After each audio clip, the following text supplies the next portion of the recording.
Alrighty, we're back at it again for another week here on the War Room. Looking forward to a busy show as usual. We got two of the best co-hosts in the world working with me today, Nate and Ruff. How you guys doing today? You're muted. I always mute because in case Gaynor comes in and says a rude word. That's why I always mute. She don't care. It's the upbringing. As she's sitting right over there, right? She's in the room next door, so that's all right. I think I got away with it. Anyway, I'm fine. Thank you. I'm doing good. Doing okay, Ruff? Yeah. Good. Nate, how are you today? Doing great. Life's been good. Busy, but very good. You got school back in session now? Is that true? Correct. Yep. This past week was the first week of school. So campus has been very, very busy.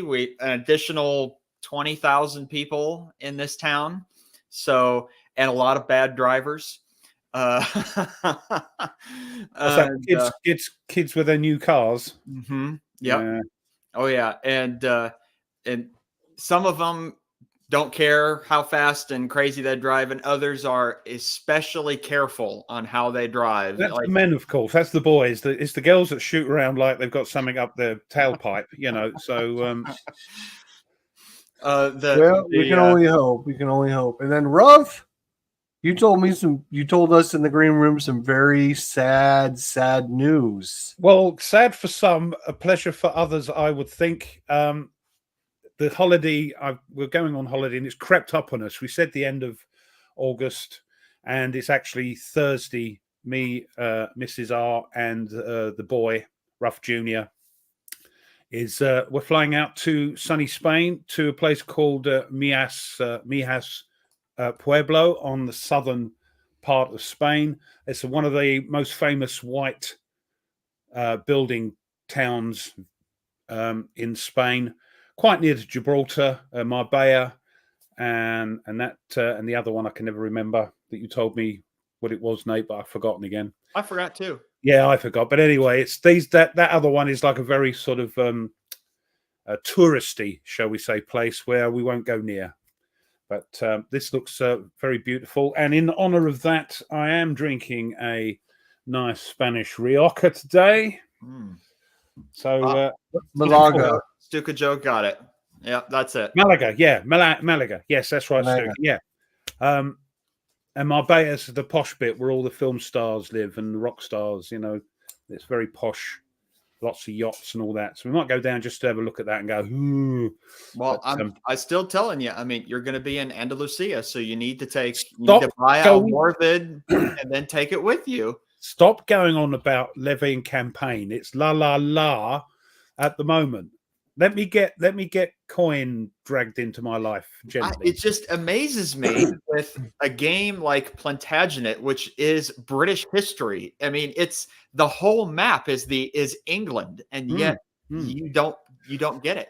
I know. I see it every day. Yeah. Go to Zaba and get the Moorish castle. Yeah, we'll probably go down there because it's still a beautiful part of the country, even though it's been taken over by, especially on the seafront, by Irish pubs and sports pubs and, British. I've come to Spain to get away from British people. You go to Spain to go to an Irish pub? Yeah, well, they do. They do. It's crazy. That's crazy. I'm looking forward to 10 days. The only problem is, of course, we're going Thursday, so that means I was going to host the War Room next week. I can't do it, and we're away for another Saturday. We're flying back on the Sunday, so poor old Jester's got to host it. So you're going to be on for the next two shows. Yeah, I might be able to come on if you want for next Saturday. Hopefully, all being well. But the following Saturday we can't because we're getting ready. It's our last night, sort of thing. So we're getting ready to get going and maybe do something in Mias. For our last night, so maybe not the second Saturday, but the first Saturday, yeah, why not? Okay, if that's okay, right, up to you. It's up to you guys. We'll send you the link. If you can show, you can show. If you can't, Great. I know that's when I was going. You never know what's going to happen. It might be never great, know what it might not be. Like. Yeah. So let's say hi to everybody that's here. Mike is here. Mike has cost me a lot of money. I'm sure he's cost you a lot of money too, cost me a lot of Ruff. money in Oh all my the gosh, look at this. I was doing him and Tony and Ruff were playing this and making me buy it. He was forcing me. That'll keep you Forcing busy for me. years. Christopher, what's going on? Stuka, how you doing, buddy? Marty, Jeffrey. Jeffrey, Coey, Rob Allen, Yes, it's chilly, Rob. Paul from Philly. How you doing, Paul? Good to see you. Groucho, what's going on? William Bird. Good to see you, my friend Malzberg. Malberts. Malberts. My apologies. God, where did you learn how to read, Jester? I don't know. I'll go to Specsavers. Jimmy. Woo. What's going on, Demi? Good to see you. Manring Mike. Good to see everyone here. The gang's all here. Third time suitable Ian greetings. Smith. Charles. It's international, so it could be any time. That's right. Oh, Quebec City, look. Quebec. Will Jim for food. Yeah. Simon Hart. How you Gareth. feeling? Gareth, he's up. He's in my Doug country. He's Sessions. Good to Doug. see everyone. Kevin, what's going on? Good to see you. Oh, Oh, we historical. haven't seen him for a little while. Where Yeah, have it has you been a been? while. I think he's been busy. Do you He's think? been busy creating think- things. Yeah, creating. Yeah. He posted something on our Facebook page. He's like, I wonder why I've been so quiet recently. Yeah. Nah, I think we know why. Historic Wings will like that today. Part of today, I was actually watching a documentary on the XB-70 Valkyrie, which is a supersonic bomber that was developed in the 60s. And there were two prototypes, but one of them crashed. And the only one that's left is in the Air Force Museum in Dayton, Ohio. I've seen it, and it's massive plane. Oh, he was down with COVID. Oh, that's too bad. Tony's headed out to the German American Festival. Tony, I forgot to mention it, Tony, on Friday that I can't do next Friday. I'll be in sunny Spain. You can't do it. So if you're looking for somebody else, Tony, let me know. No, we're playing step GBOH. GBOH we're playing. Oh, no, I won't step in for that. Nate will, though. Nate will do it. Viper Dave, what's going on? Good to see you. Good to see everyone. So our topic today is we're going to take the top 20, 25 games from the Board Game Geek list. We're going to analyze them and figure out should they be on the War Game list or not. And then we're going to kind of rank them and see how we can do. Again, this isn't how I would rank them. This isn't how Nate would rank them. This is how we feel that popularity-wise where we should rank them. Does that make sense? This is not our list. So I need a piece of paper. That's what you're saying. Well, I got an Excel spreadsheet. So you would have, wouldn't you? Jester likes his Excel spreadsheets. I love my Excel spreadsheets. Look at this. Look, that's not what I'm. Let's do this one. There we go. Look at that. So there we go. We got all of them. All right. So let's do this first. Since we're doing, let's do this first. Well, and you look at, you're doing the We're list. gonna look at I'm along for the ride, Ref. Let's look at these and decide whether or not they deserve to be on the War Game list. Yeah. So, number 20, War for the Ring. Can you make it bigger? I can't even see it myself. Get rid of our Oh ugly my mugs. gosh, sure. Hang on. Let me do it all professional. If you want to be done professionally, I guess I'll have to do it professionally for you. make a change. Is that better, Nate? Oh, look at Can I make it a that. little bigger for you? Better. Great. Yeah. All right. So number 20. I figured I would get an extra couple in case we needed them. But number 20 is War for the Ring. Now, here we go right off the bat because this is discussion time because is War of the Ring a war game? Well, it's got the word war in it. It does. And It's about conflict, right? What some people may be judging it if it has an historical context, if it's part of history, a battle that or conflict that was part of history. Some people class that as proper war games. I don't care, to be honest. If you're battling orcs and things, that's a war. That's a battle. That's a war game. It's still a fight, I think. Right? Yeah. You're fighting over territory. You're fighting over resources. You're fighting over something. So we're going to leave War of the Ring. Okay, so Command and Colors, we think that's okay, right? Well, I would hold on, back up this. We got conflict. Oh, sorry. Go ahead, Nate. Already. Ring, this is the first edition. The second edition is on this list as well. So I would take this out. If the second edition because the second edition supersedes it, so therefore the first edition should be taken off the list. Did I just always the case? No, it is but it is always the case that the second or third edition of a game is better than previous ones.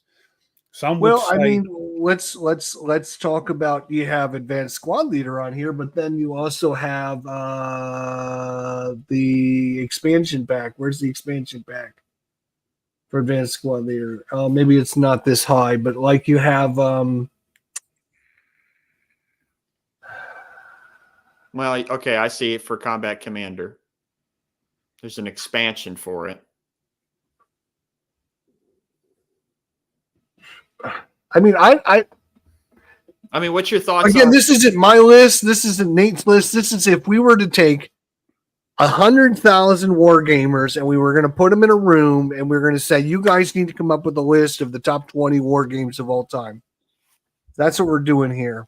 So, I mean, if we as a group decide that we should only include the latest edition, so there's different War of the Rings, and Will mentions it in the chat. There's the SPI version of War of the Ring, which is a different game. Whereas completely. War of the Ring 2004 and the first edition and then the second edition, they're the same game. They're essentially the same game. That the essence of the game hasn't changed. It's just upgrading things. So and minor rule changes and things. Yeah, which I wouldn't consider it a second entry on the list. That's deserving of a second entry. All right, all in favor of listening to Nate, raise your right hand and say aye. If you oppose Nate, and say nay, because again, this isn't my list. Nay. This is. Can we decide as war gamers what the top 20 games of all time would be? So we'll assume that Nate's correct. So we'll remove that one. Is this the BGG list? This is the BGG list. Yeah. What do they know about games? All right. So if we get rid of that, so let's go through the rest of them and see if there's any other that we have to chop right off the bat. Okay. So we have Command and Color Ancients. Is Command and Color Ancients okay, Nate? Or should we cross that one off too? Oh, no. I have another one that's higher up that cross off the list. Okay. Good for you. We like a bit of... so Command and Color Ancients 2006 is okay. Yeah, I think that's fine. Because they just re-released it. You realize that, right? Yeah, but it's still the same game. There's reprints. I've only done printings. Here I Stand. Okay, so Here I Stand now is number 18. This is a Europe in conflict during the Protestant Reformation in the early 1600s. Is there conflict in this game? There is. I've never played it. It's not much. I know that like it is a really well loved. It's a war game, but it's mostly diplomacy. It's going to say it's like diplomacy in Elizabethan times, isn't it? Yeah. So as war gamers, we know this maybe not a typical war game, but is it still considered a war game? Should we, as a war gamer, should we have this on our list? Is the question. Yes. Yes, there is kinetic warfare in that game. But is it, there's warfare in coin games. Abstractly. Yeah. Okay. Here I Stand is the war game, says Extra Squeaky. All right. Very, very popular game. I've never played it because it's quite hard, and that you get aficionados who play virtually nothing else because it's a long game as well. I understand. Again, this isn't. Again, I want to stress this, and I sound like a broken record, but I want to stress this.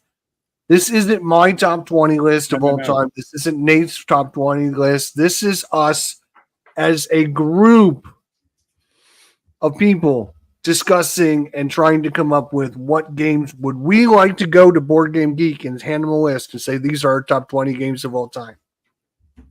And we would be happy and proud of it. And because we bitch a lot about it. We do. We all bitch, oh, that's not a war game, or that's not a this, that's not a that. Well, let's fix the problem and create our own list then, shall we? I mean, even in the chat about Here I Stand, there's conflict. Yeah, it is a war game. No, it's a game with a bit of war in it. You know, it's lots of different conflicting things.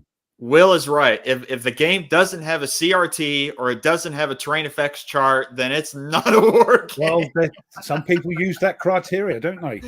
Or even to the down to Here I Stand requires too many players, so yeah, keep it off the list. Well, that's keep it off the list because it has too many No, players. I'm not for that, Mike. No, I'm not for that. It's something I would probably never play because you need 4 or 5 players for it. If we drop Here I Stand, then we can get rid of all the coin games. Okay, we'll get to those if they're in the list, but coin games didn't make the top 20 list. So I mean, Here I Stand is Coy says to remove it. And I can't even type. Well, War of the Ring doesn't have a CRT, so is that not a war game anymore? How about Fields of Fire? Fields of Fire doesn't have a CRT. Is that a war game? Nor does Nations at War. Yeah, so I don't think saying if it doesn't have a CRT, nor does it's not a war game. That doesn't make Chase. Yeah. Well, they have little tables, but no. Yeah, but no CRT. No CRT. Yeah, that's not a great definition for wargaming, right?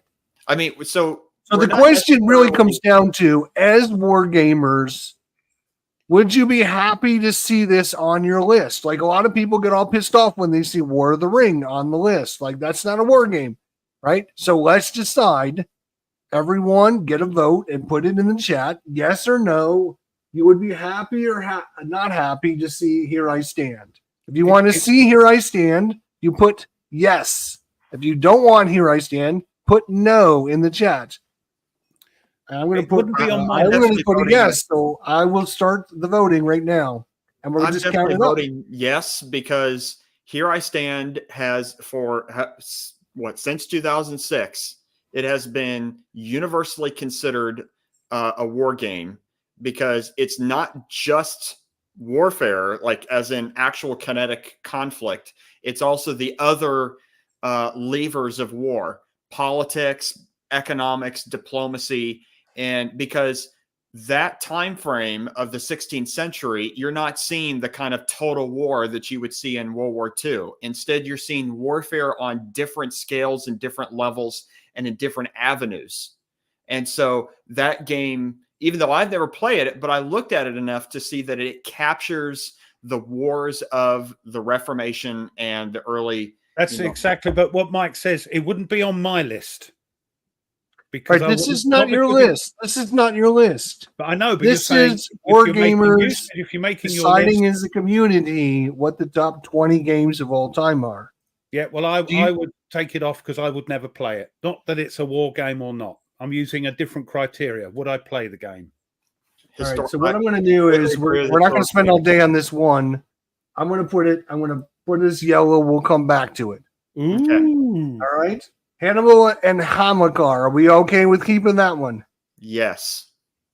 Ruff, are you? Everyone okay with keeping that one? Just because I've said no to number 18 doesn't mean I'm not going to say no to something else. No, I'm not saying that. I want to verify. That's all. No, that's fine. Yeah, no, it's fine. Okay.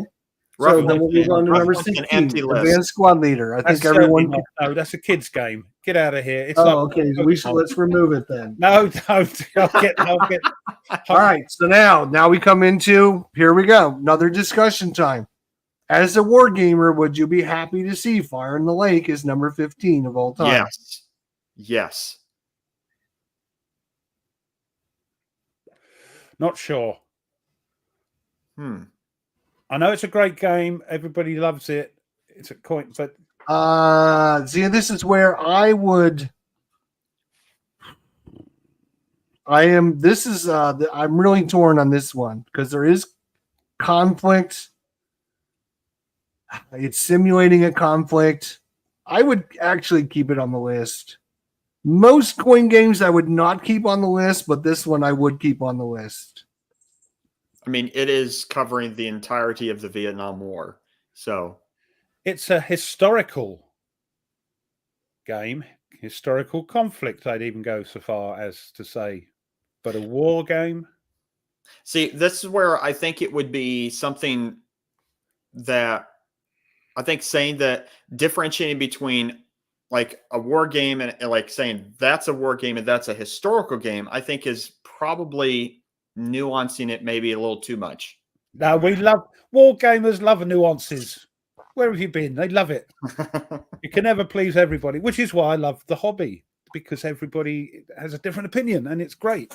All right, what I'm going to do is I'm going to put this one in yellow. We'll come back to this one. That's right. Mike is right. Of course, it's a war game because it's not a Euro game. Well, there's some people. All right, we're going to number 14. It's got blocks in Maria. Never played it, but I've never played it either, so no, I don't know much isn't about it. Very similar to Here I Stand. It's more about maneuvering and marrying people off to the right people to stop wars, to gain power. Yep. Diplomacy. It has. I think Frederick is the next game in that series about the 7 Years' War, and this is the Austrians. Yeah, it looks very similar to Here I Stand, just a different period of time. It looks like. So Stuka Joe says a weird game, but a war game. Okay. Interesting. Historic Wings. That's really cool.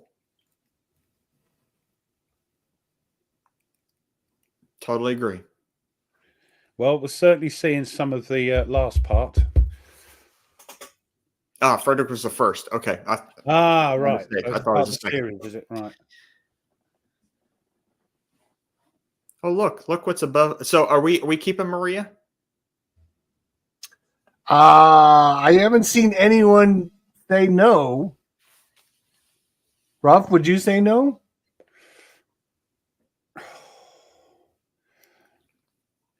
Or maybe I'm being too purist. Maybe I should just look. Maybe I should take War of the Rings out because it's not historical, rather than putting my own flavor into it. Again, it's a game I would never play. All right, I will highlight it as a maybe. Crikey, we'll reevaluate this later. Let's move on. Combat Commander Pacific. Is everyone okay with that one? Oh no, just take all the combat commanders out. Those are not war games. Nate, you want to be banned permanently, don't you? Now, the only thing I would have to say is it different enough between the Pacific and the Europe? Because you're going to see Europe as where's Europe? Europe here somewhere, right here, number 10. So you didn't like the fact that second edition or first edition was there when the second edition was there. I don't know. You can't buy the first one. You can buy the Pacific. I don't mind it being there. You were the one that was having the cow about the first edition of War of the Rings. So are you going to have a cow about this one? I don't know. I've never played it. I think it's different enough that it deserves its own spot, to be honest, because you have a lot of Pacific theater. You have bonsai charges and stuff like that you don't have in Europe. Is it standalone? The Pacific is standalone, yes. Okay. And it's a separate entry. Okay. Moving on, number 12, Command and Colors Napoleonics. We're okay with that one? Yeah. Ref? Yeah. All right, now here we go again. Here we go again. Number 11, Root. It is a war game, even though it's bunny rabbits. It's conflict. It is definitely conflict. You're taking pieces off the board. You're moving pieces around. It's coin-esque, isn't it? It is not really. I mean, the systems are different. It's just very. It's more of a deck building game Each faction is asymmetric, so you're going to have your own way to win. Sometimes you swarm them. Sometimes you just try to take over territory by having them run away from you. Rabbits, Stuka Joe. Rabbits die. It's a war. The cute war games is Stuka Joe. So I guess so what I'm seeing so far in my eyes is everyone complains that Root is not a war game and that, all these games are not war games and they shouldn't be on our list. But then when we come down to it, everyone's okay with having them on the list. Okay, that's fine. I just want to make sure we're clear on this. No, I'd say as War of the Ring is on there, Root, it should be, it's not historically accurate. It's not historically based. So I wouldn't. I've upset enough people already, but I wouldn't. Why would you not include it, though? I guess that's my question: is why? Yeah, I have no reason why it shouldn't be included. If it's conflict and things die in it, and you take over areas and try and annihilate everybody else. I could tell, Gesture, you're causing Ruff some anxiety. Yeah, it's not easy. This. I'm rocking. Look, I'm rocking. Mm-hmm. And he's quiet. Okay, I rock all the time. I rock all the time. Combat Commander, I think we're all okay with that one. Yeah. No. Triumph and Tragedy, European Balance of Power. I don't personally. I don't know. That's a BBG. Isn't that a BBG? No. I think it is count, but I think it's another. Isn't it another sort of Here I Stand, Maria thing? Politics and. See, I don't know.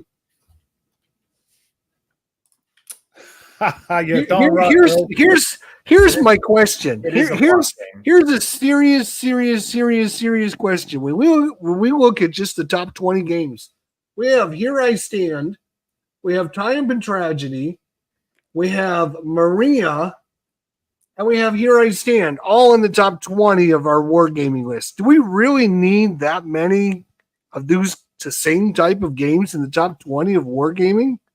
Well, it's saying, do we need, as many bulge games, because they're different eras, they're different eras of history. Well, so think about looking at this list. I mean, I would be curious enough. I don't know how far Board Game Geek goes back in their list. I don't know. Is it possible to look at the top war games from 2005 or something like that?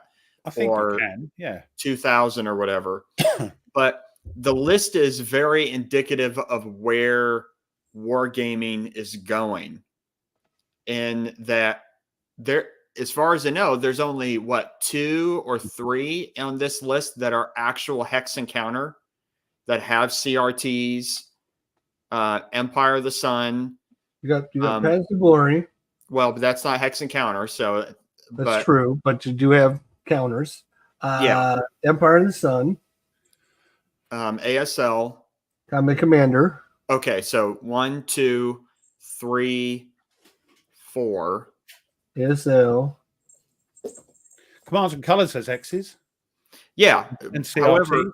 However, I wouldn't call it the what would you call like the traditionally defined war game, which is the hex encounter. With you mean an old man's game? Old school. But what you see in here is one, historically based games still dominate the list. So that's one thing. But 2 is each of them comes at the theme of the game at a different angle. So Paths of Glory, that it is point to point, and it's a CDG. D-Day at Omaha, so that's a hex encounter one. Mm-hmm. Solitaire, or War of the Ring, area movement. Sekigahara using blocks. Here I Stand, mostly diplomacy in there, and so it's interesting looking at this list just as a whole of where people are moving and the games that they're choosing, and that, at least according to the top 20 list, people are not necessarily immediately gravitating towards the hex encounters unless there's something like really fascinating about that game. So like Empire of the Sun has an aura about it.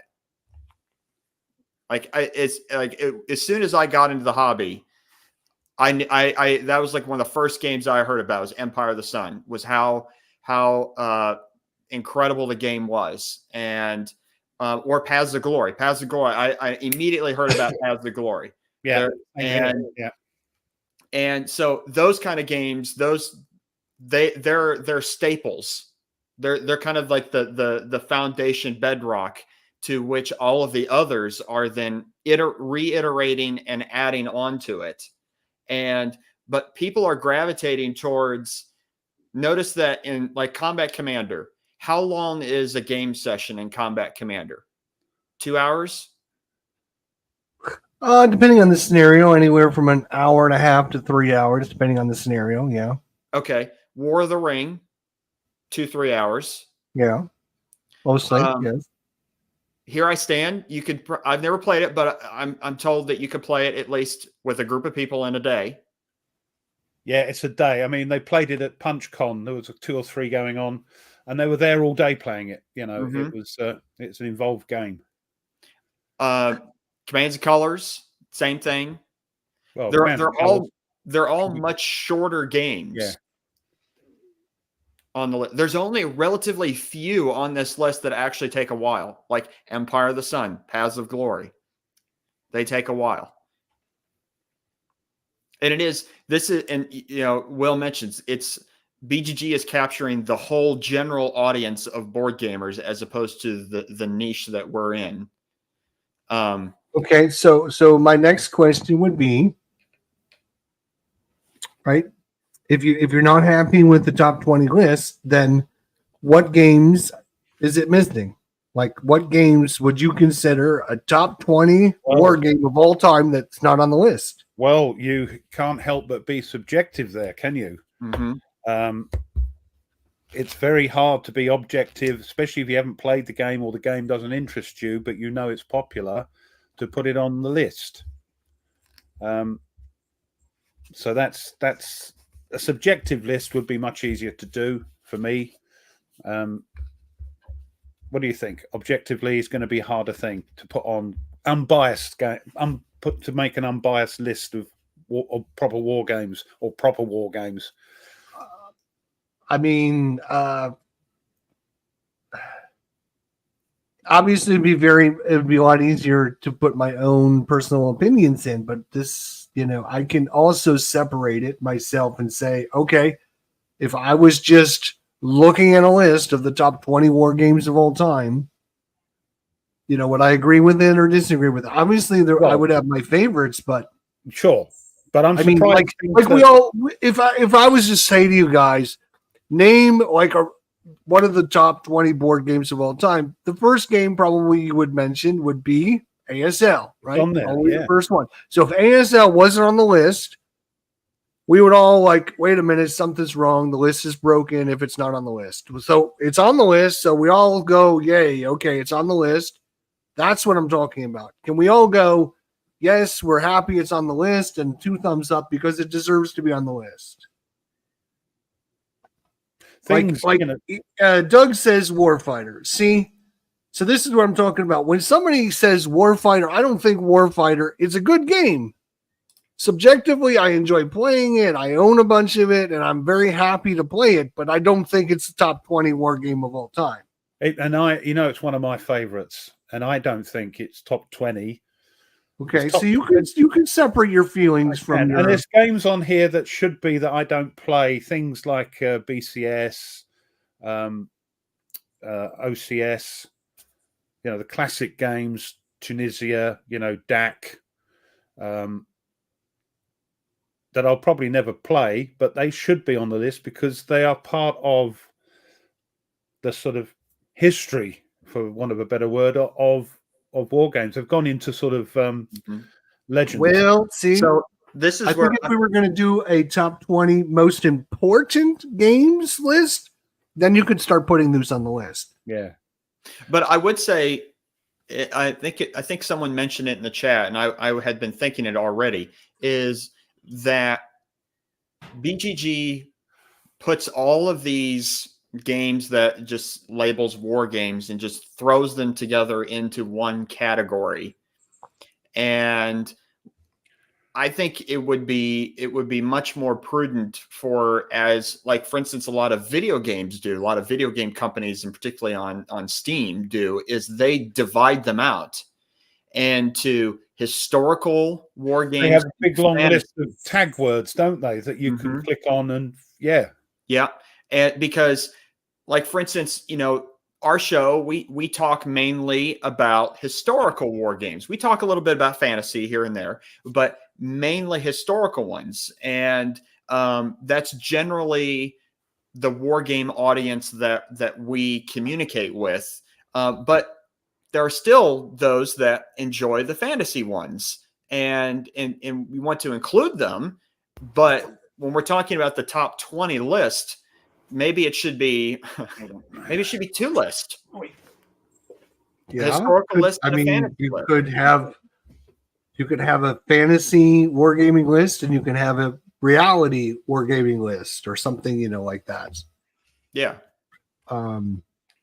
I'm just trying to find, not by me, but by the community as a whole in general, like the top 20 war games of all time, because but that's what this list is supposed to represent. And if it doesn't represent this, then okay, we should be able to fix it being war gamers. But see, we've spent 40 minutes already discussing this, and we can't come up with do you see the problem? See the problem? We spent 40 minutes discussing this, and we can't come up with what are we going to use? How are we going to use it? What's going to be valid? What's not valid? What's a war game? What's not a war game? We could sit here for 2 hours talking about this and never create a list at all. Sure.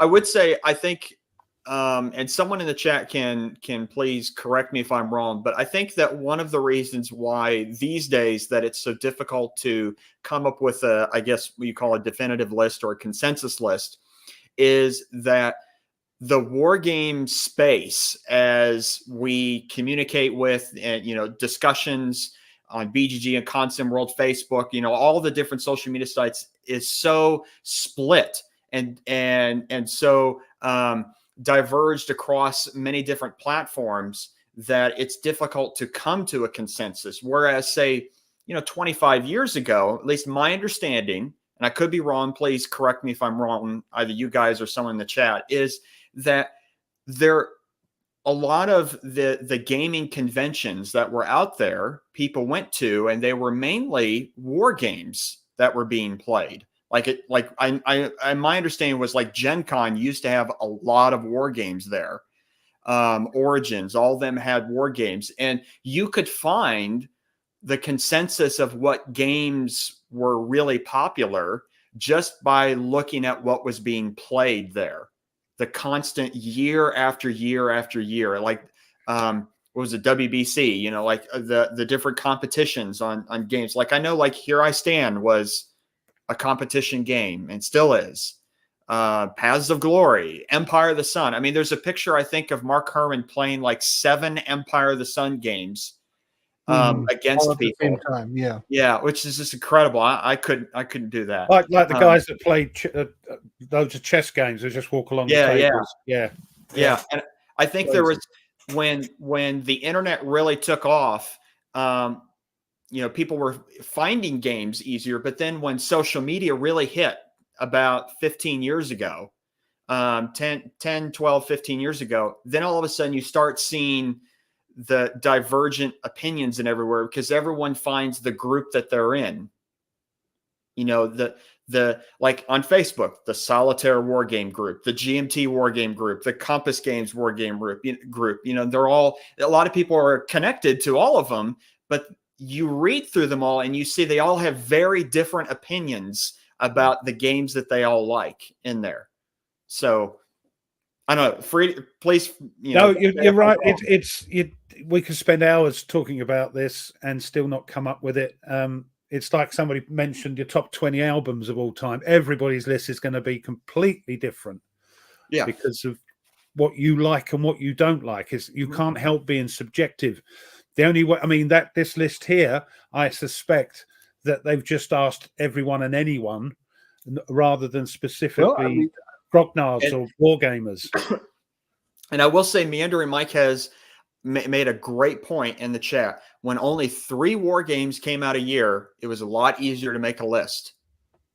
Now how many war games come out in a year? Hundreds. I don't know. Yeah. So back to, I hate to even finish this, but we haven't even finished the list yet. Let's talk about Twilight Struggle.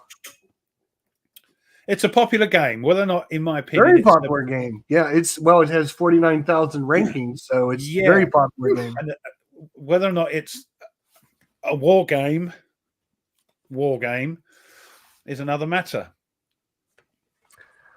Well, in your heart of hearts, this is the thing. A lot of people yell and scream because this is on a war game list. It's not a war game. And then you have other people that say it's a war game. So as war gamers, we have 47 plus us 3. That's 50 people. We should decide whether or not is Twilight Struggle a war game, yes or no. And we should be able to define if it was simple, we'd be able to do this. Can we do this? No? They're starting already, Jester, in the chat. It's not a war game. Yes, it is a war game. Yeah, see, that's the problem, right? It was about a war that thankfully never happened, the Cold War. Mm-hmm. Isn't it? That's the Cold War one. So yeah, lots of stuff going on in the background to stop the war. So not a war game. But here's the thing.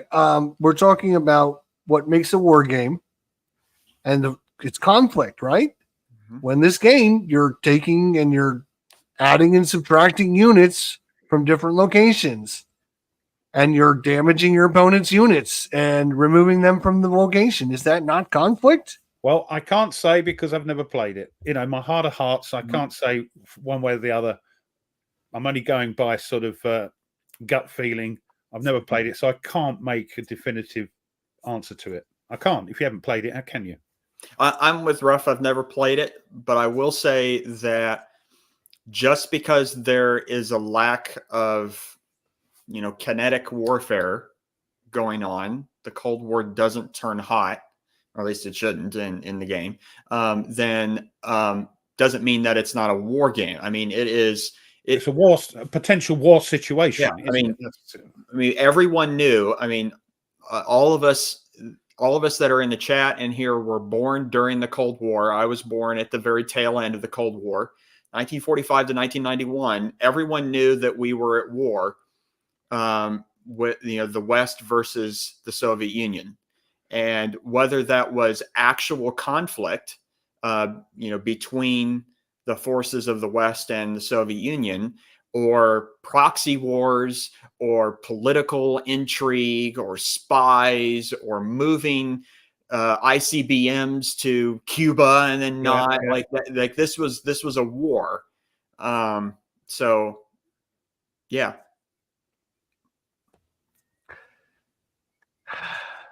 Awkward, isn't it? Well, I mean, it got me thinking when, I don't know, it was maybe last week or maybe 2 weeks ago, maybe it was 3 weeks ago. The last couple of shows, somebody had mentioned about, there was a conflict going on between several people in the chat about whether this is a war game or not a war game. And this, I don't know. And I was thinking, okay, well, if it's not, then let's go through. Next time I host, maybe I'll just have us go through the list and decide what's a war game, what's not a war game. And we'll decide, Yeah, and I suppose what should be the top 20 war games of all time. It should be pretty simple. As war game, here's the funny thing, and if you think about it, you might even laugh about this, right? I can do this as a Euro gamer, and I can do it as a sports gamer, no problem, but I can't do it as a war gamer. Why? How many channels? It doesn't make sense, does it? How many Eurogame channels have gone through and to see if they agree with the top 20 in the Eurogame list? Have they done? I've not. I know a lot of Euro gamers, don't agree with the list that's on there, but they can still come up with their list. Sure. I can't come up with a war game list. Why can't we as a group come up with a war game list? Why? Why is it so difficult? Well, we all have different. I mean, part of that Well, is that's the thing. Euro gamers they don't sit around for hours discussing this. Why as war gamers are we sitting around discussing what's a war game? Why do we not know what a war game is? Complex topic for a start. It's historical, mainly, much more complex than a Euro game, where you just have to decide whether or not you like the subject. Mm-hmm.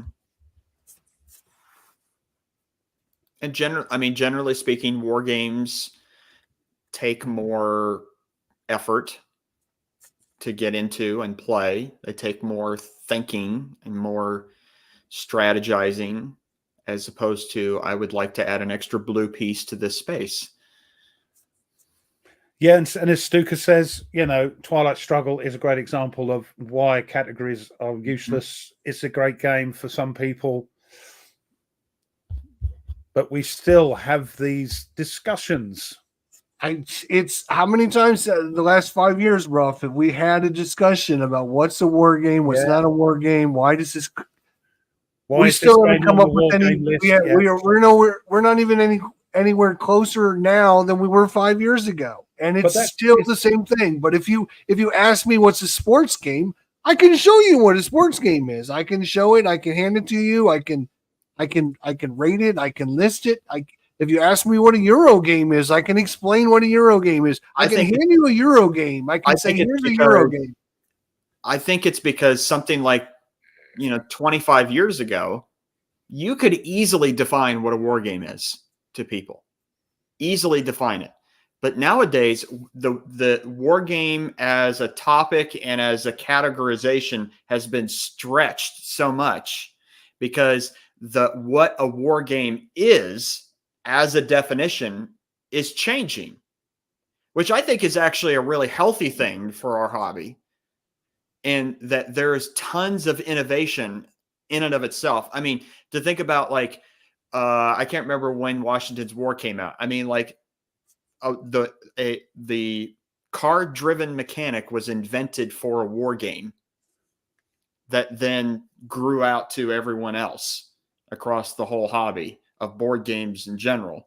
And so to think about that, war games are continually being innovative and adding new mechanics and our new understandings for when if we want to play a game like Atlantic Chase or whatever. Like Atlantic Chase is so different as a naval game compared to every other naval game out there that it takes a completely different way of thinking to actually play that game.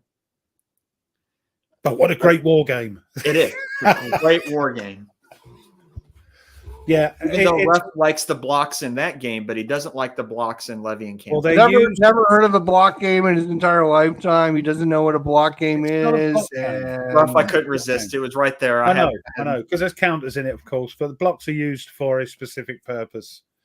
The logs are used for a specific. They said specific purpose to trace the trajectories of all those involved. And by the way, Ruff, did you know that you can do in Levy and Campaign is they give you the counters if you don't want to use the blocks. They have counters for them. I don't dislike blocks. I mean, there's blocks in Skies Above Britain and Skies Above the Reich. There's blocks in Commands and Colours. It's normally blocks are used though to hide the opposing side, and that's why. That's why I don't have much. I like them very much because you can't play them very well solo. You might, and if you just put them all face down, the game, of course, loses some of its value. Then it's some of its integrity and enjoyment. Yeah, but that's the only reason. There's no other reason. There's a game that I've looked at several times. It's called 1805 Sea of Glory, and it's about the Nelson and the fleets and how Napoleon's trying to get the French and Spanish fleets up so he can cross the channel. And it's all a lot of hidden movement, bluffing and everything. It sounds great, but you're going to play it with somebody else, aren't you? There's no these type of games can't be given sort of solo bots very easily. Otherwise, they turn into a formula that you can game if you play it enough. Mm-hmm. But yeah, it's, to be fair, I think it is a bit of a frivolous argument or discussion to have, because one person's meat is another person's poison. You know, it's horses for courses. So what you're saying is I know that I play as a war game. Your taste in war games is different, is different than mine and different than Nate's. Mm-hmm. Oh, my tastes are completely different than both of yours. Yeah. I mean, come on, you guys ride me for not having a lot of solitaire games. But we're getting there. That's right. That's right. I Napoleon. Didn't you get that one? I did. Not a war game. Not a war game, some people would say. It's about a war master. But that moved up to, I think, like number 3 on BGG. Bonkers, yeah. It was great. Is it a war game? I Napoleon. No, I would say not. There's no. It's about somebody who's a war master. General, this is going to be a no. Stuka Joe makes a comment. Here's the thing I would like to know. Here's what I would like to know. If I show this, Tide of Iron is a war game. Is what? Even Tide of Iron is a war game, as Stuka says. Yeah, absolutely. I think he's being a bit cheeky. So if I was to show you this list again, like here's the top 20 war games of all time. Mm-hmm. We only have actually 19 because we removed one, so we need one more. So which one war game do you notice that is not on the list that we need to add to the list so we can add it in there? Oh, Atlantic Chase. Yeah, or Panzer.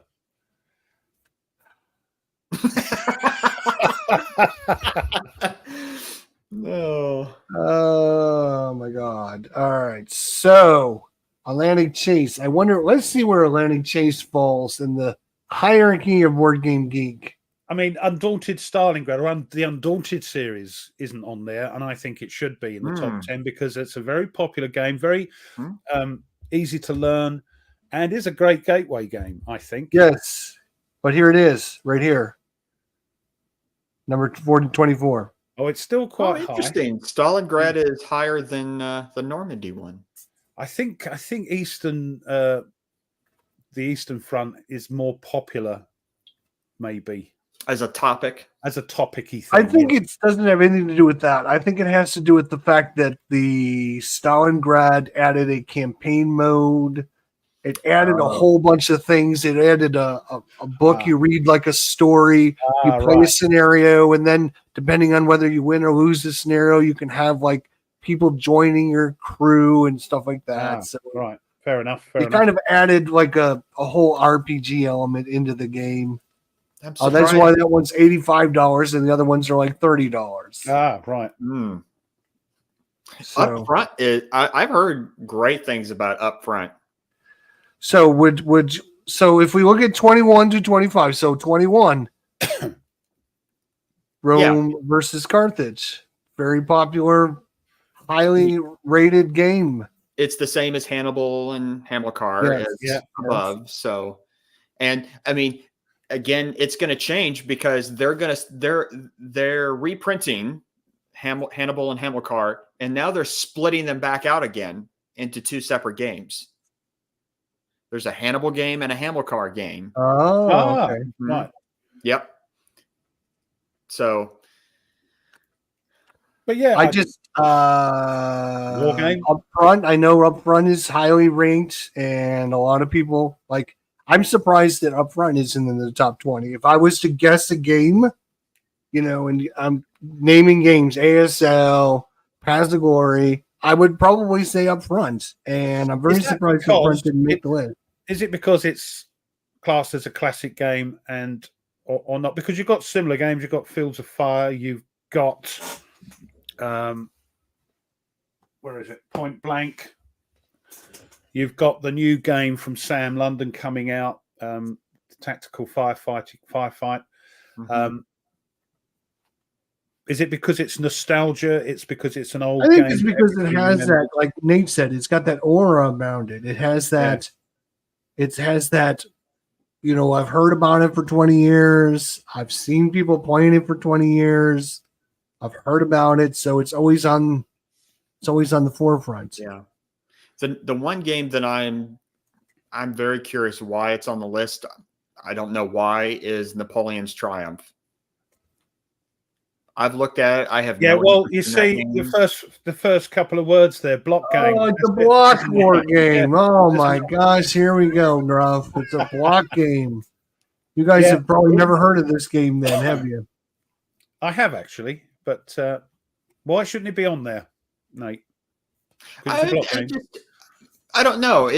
I can't put my thumb on it, finger on it. What it is? Because but it just It's doesn't because here's the feel thing, like Ruff. it fits in the top. It's 20. tactical, it's block, and it's not solo. That's why he doesn't like it.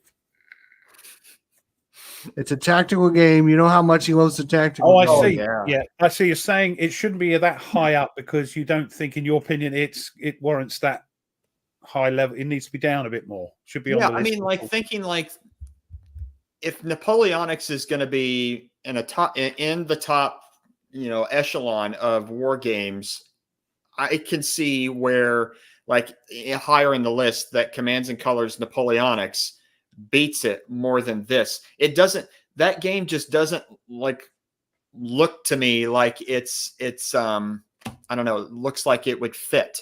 You know what I mean? Is it too simple?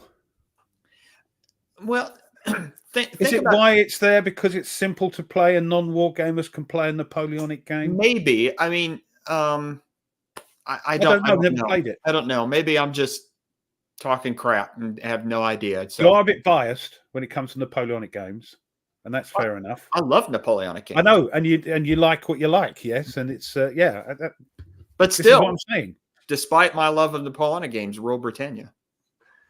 Ambush is another one that I'm surprised isn't there because that's another one that I heard a lot of good things about. Yeah.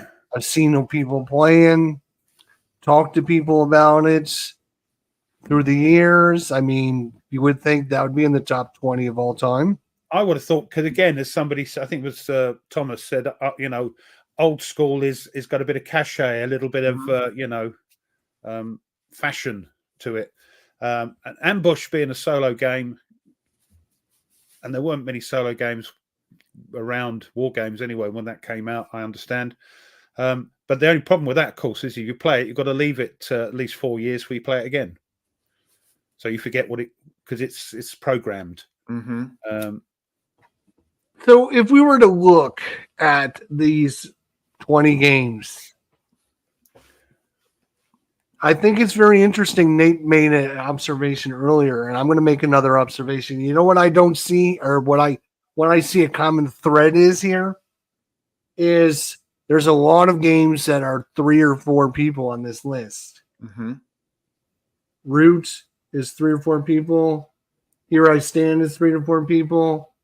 Imperial Struggle is 3 to 4 people. Paths of Glory can be 3 or 4 people. War of the Ring is 3 to 4 people. There's not one game you can solitaire game. D-Day at Omaha. That's solo. Yeah, That's a solo. maybe they've got more friends than us. Is that a solo? Completely solo? Well, D-Day at Omaha, yes, the one you gave me. The one you couldn't. Yeah, but you I was like just 'cause you couldn't wondering. win it. Yeah, it's 1 to 2 players, so you can play it 1 to 2. I just was wondering if it was you had to play solo. Solitaire stamped on the box. You need somebody there that can read colors. I got it. Yeah, that's the only thing. Most of those games on this list, though, are difficult. Outside of the pure solitaire ones, they are difficult to solitaire. Sekigar. I think it's interesting. Most of these games are multiplayer,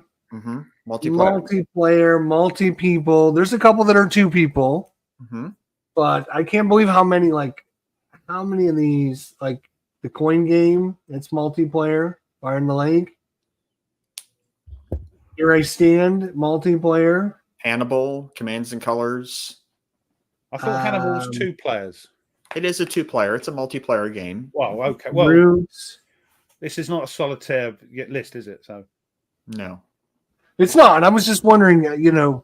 It's definitely war games. At least right now, the top of the top are 3 to 4 people. A lot of them are 3 to 4 people. This is something why I asked. I'm curious, and I don't know, and maybe somebody can tell me in the chat. Is it possible to go back to see the previous top list from years ago? Because we saw, I would like to see the lists in 2019, and then after COVID, when everyone's locked in and solitaire games start coming up, of what happens to the list as more and more people are forced to play solitaire. But I don't know if it's. I'm pretty sure you could do that. I mean, I'm sure. I don't have a clue though. I'm not sure how far it would go back, but I'd like to go back maybe to the 2000s, early 2000s, and see what was going on there, if you could. Right.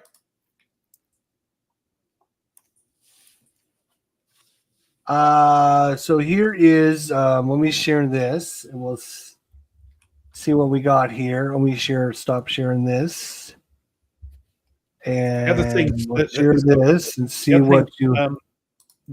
Meandering Mike says a lot of wargamers shun BGG anyway because it's BGG. Yeah, I mean, I look at BGG a lot just because. Well, that's part of the thing is if you shy away from BGG because you don't like their list, wouldn't it be better to fix their list? Hence, having a show on how to fix the list. I think it's the ethos of BGG, possibly. Right. So here's the current. And Mike, you're right. Yeah, they all come out. The games come out pre-COVID. I'm curious to see when that game made the list, though. Did it make the list pre-COVID or post-COVID? Because I'd be curious to see if like big multiplayer games make the list, the top 20 list, post-COVID. Meaning that everyone's locked in the house, and then as soon as lockdown lifts, everyone wants to get together for social reasons. They want to get together. They want to see people. And so Wargames the big games. Yeah. Mm-hmm. Well, you're asking for a very specific thing. I am. That's the historian in me. I'm curious.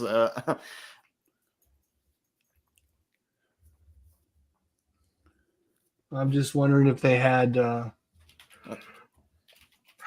nothing I can see. Yes, Christoph says if you go through Facebook and go onto a specific Facebook page, you'll see a completely different list, of course. Well, that's great, but if the world uses this site, then wargamers should use this site. If they don't like the site because it's ranking your special game wrong, then you should try to fix the game. You should try to rate your games. How many people here rate their games, have all their games rated? Huh? No. I'm sure nobody. No, right? So you all want to sit here and complain about Board Game Geek, but nobody puts the time and effort into. Well, I don't complain about Board Game Geek. I just don't go on it. You don't. But a lot of people in the chat. This is the chat likes to jump on Board Game Geek. Oh, I hate Board Game Geek. They're so biased. Blah blah blah. Well, are you there helping fix the problem, or are you just ignoring the problem and saying that it's a Board Game Geek problem? Nate, I got a big book today. I got a huge book. They're great, aren't they? I've got to get this sucker. Look at this thing. Look at this thing, Nate. If I was to drop this on your head, would it kill you? Probably. Yes. Why don't you talk? Why don't you show us some of your? Why don't you show us some of your? 5 years. You wouldn't play a new game for 5 years using that book. It's amazing. The actual, and they've got one for the first one, the Death of the Valley of the Dead King, and the Forest one. So I might get the first one when I can save up my pennies.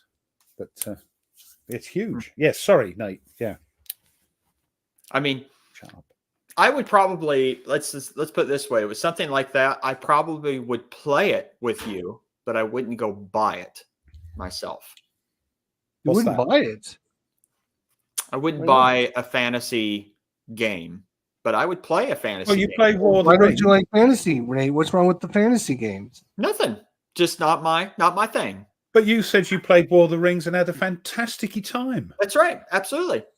Had a lot of fun, but I It was of the moment. Of the moment. It was great fun at the time. Well, it's kind of like I'll play almost any game with anybody. And I can have a good time. But when I buy something, though, that's something that I want to play. I want to enjoy. It's, and I'm just not a fantasy person. So I buy history stuff. Yeah. Mm-hmm. We didn't vet him close enough, did we, Jester? We'll get to him. He'll change his mind. We're starting on the solitaires, so we're gently, catchy monkey. Slowly. I mean, look at Ruff. I mean, after 5 years, I'm now starting to look like him. Yeah, and after 5 years, I'm playing sports games. Go figure. Right. That's right. There could be one day I come on the show and all of a sudden I carry out Mansions of Madness or Arkham Horror or something like that. That would be there. That'd be good. That'd be awesome. Plum Island Horror. You played Plum Island Horror with us, didn't you? Me? No, I think that was. Oh, that was before you. Oh, sorry, before Nate. me. You missed it. Mm-hmm. Maybe next time. So, all right, Nate. So Nate's notes. Do we have some notes this week? We do. We have 2 notes. We got two for the price of one. So I got a new book recently, and I know that the author is fantastic because I've read his stuff before. He's a well-known historian, Victor Davis Hanson, The Second World Wars. Just a little light reading. Good grief! Wow. At what 500? 529 pages, but it has over 100 pages of notes and bibliography. So, wow, very well stored. Now, what's neat too is obviously there's the book here, but then he also did an entire lecture series on this. It's on YouTube. It's through, I think it's Hillsdale College that he did a whole lecture series. So if you just want to see it rather than read it, then you can do that. But this is, I have heard very, very good things about this book. So that's why I got it. So it'll take me a while to read it. Hang on. Before you go on to the next one, what's up with that title? The Second World Wars. The Second World Wars. Yes. Because this is where. So I didn't know there was more than one Second World War. Well, there is, because World War One. So World War One. So look at that. I've been so much in World War One. I just say it now. Yeah, I see. See how we got them rough. Yeah. World War II started out as numerous disparate wars that then kind of converged into a world war. So we have, for instance, the Japanese invasion of China in the 1930s. That's a separate war, and then contributed to Japan's stance in the second. Yeah. Right, and then we have the border disputes with Germany and Poland that then turned into a war. A European conflict. And then you get in 1941, the U.S. gets involved, and it's a whole different ball game. So that's where the but also, as Stuka said, you've got the Spanish Civil War, where the German Luftwaffe, for instance, were trying out their new toys. The Italians in Africa actually contributed. I believe he does actually. Stuka, I think he does actually cover the Spanish Civil War in here, because he goes through quite a bit about the context before the Second World War begins in 1939. So yeah, in Italy and Africa, the Italian invasion of Ethiopia going on. Yeah. But the book that I have read, and it is very, very good. It is the Complete Illustrated Encyclopedia of Ancient Greece. But It's maybe a lot, right? Looks like a lot, but It's color. It's all pickies, isn't it? Yeah. oh, lots of it. Yeah, lots. I think the word illustrated gives that away. Right. And what's kind of neat too is that, especially some of these things, like for instance here, this is part of the Oracle of Delphi. I've been there and I've seen that in person, so it's kind of neat to see it. And or like this, like I've stood right at there's a stairs. I've stood right at the end of those stairs right there at the Oracle of Delphi. And you thought to yourself, it'll be really nice when it's finished. That's right, exactly. Well, it's kind of neat because when I was there, I was trying to walk around because I've seen this picture so often. I was trying to find the spot. Where did they take the picture from? You know? Yeah, right, yeah. But yeah, I mean, all kinds of different topics, not just about warfare, but about like the history of classical Greece, the Persian Wars. But then it also goes into like the arms and armor. Alexander the Great, architecture, sculpture, Greek society. So anything you want to know about ancient Greece or like ancient Greek philosophers or politicians, this book has it. So it is fantastic. We've been to a few of the Greek islands, and there's a beautiful part where the Med is actually blue. It's actually azure. And but I've never been to the mainland, so looking forward to doing that one day, so I can go around all the historical sites and things. And yeah, it's gorgeous. One of the best was at the Oracle of Delphi because it's so high up on the mountains. I mean, you just look out and just mountain ranges in front of you. But there's a village nearby the Oracle, and I remember we went to a restaurant and was having baklava that was made with honey from that region. Lovely. Oh, lovely. As soon as I took one bite, my face went into the plate. I was just kept eating it all. I didn't come up for air. It was so good. Wow. That is a nice thing. Baklava. Yeah. Or baklava, however you pronounce it. Yeah. Yeah. But yeah. And did you ever go to Crete? No. Not been there yet. Daughter's been there. I mean, we've been to Cyprus. We've been to I know that's not you've got the two parts. Really weird Cyprus, because you can tell the Brits were there, because all the signposts are like one's over here. You drive on the left-hand side, the traffic lights are the same, and it's zebra crossings and all that. So it's very, you can see the history there.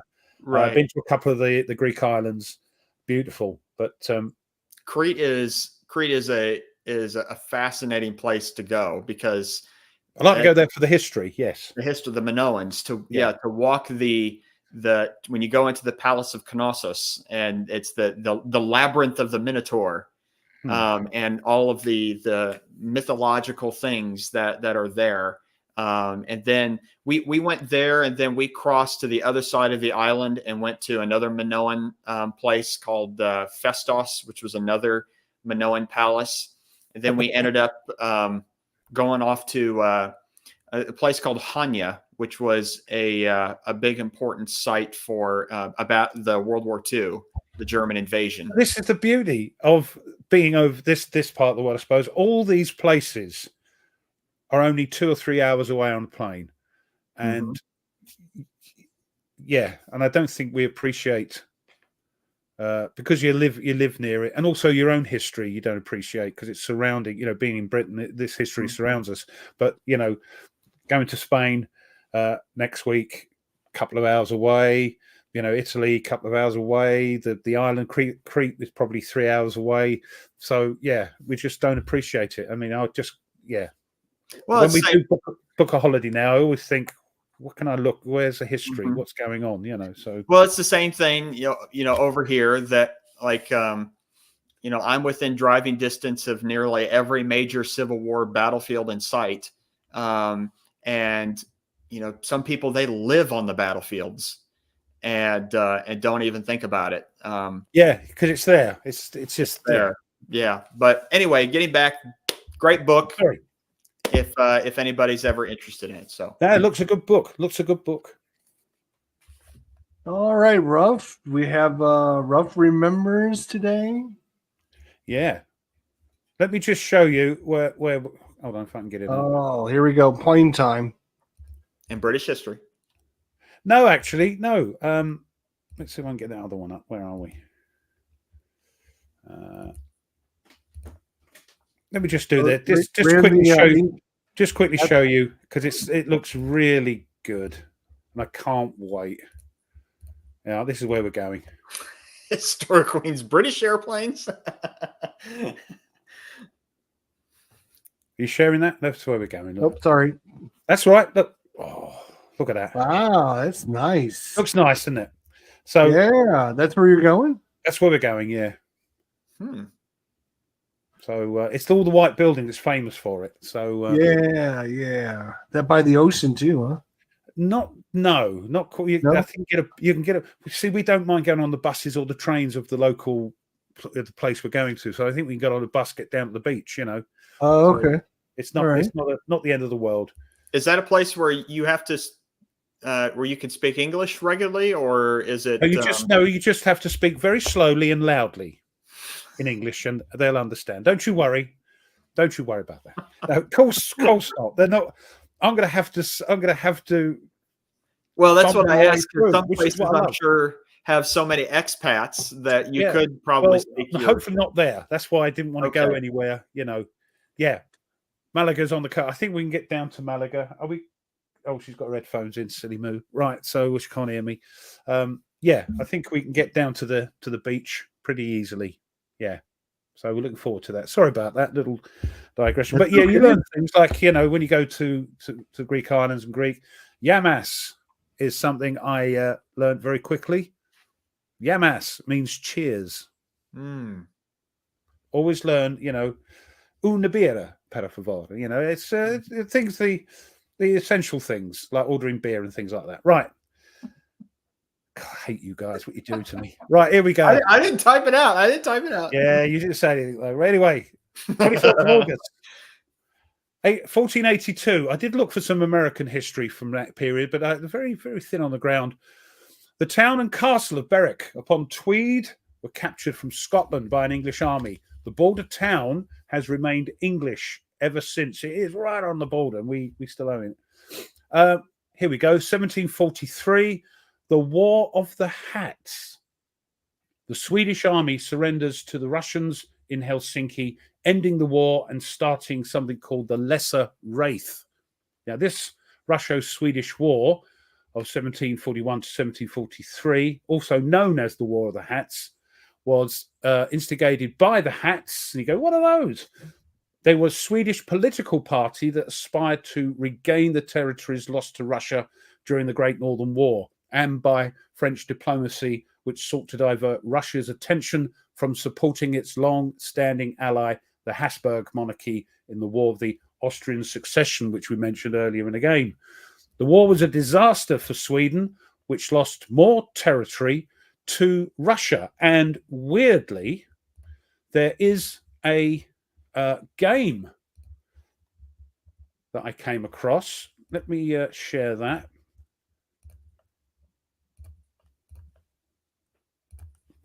Called A Lesser Wraith. This game is very hard to get, and it costs a fortune. I looked on Second Chance Games. You can pre-order this game for $150 quid, which is getting on for, I suppose, $180 or $90. So yeah, but there is one. So that's the War of the Hats. Made me laugh. Wow. American. Sorry, what? No, I was. Oh, sorry, I thought you could say something. That's all right. It was like $150, and it was like, wow, that's an expensive game. Yeah, silly amount. Must bet it's a good game. 1781, American Revolutionary War.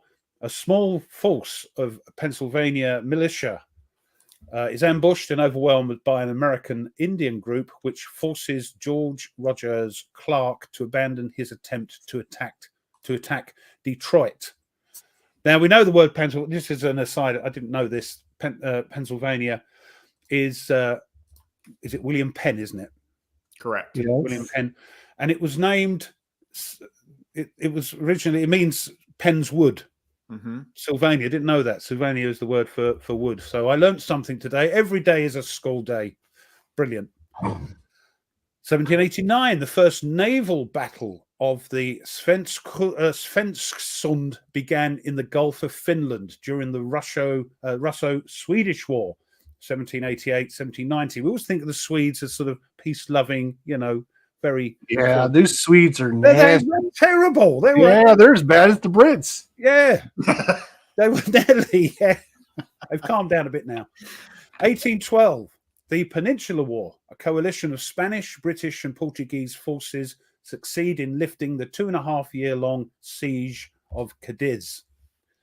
And 1814, British troops capture Washington, D.C., and set the presidential mansion, Capitol, and Navy Yard, and many other public buildings ablaze.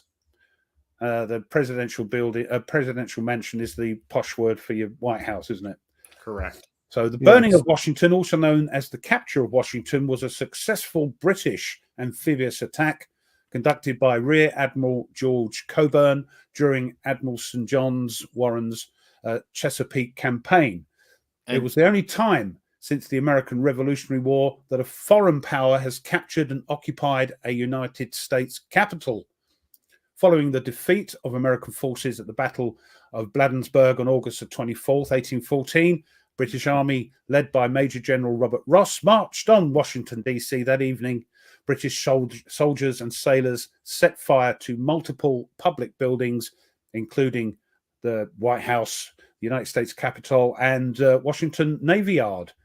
The attack was, in part, a retaliation for prior American actions in British-held Upper Canada, in which US forces had burned and looted York the previous year and had then burned large portions of Port Dover.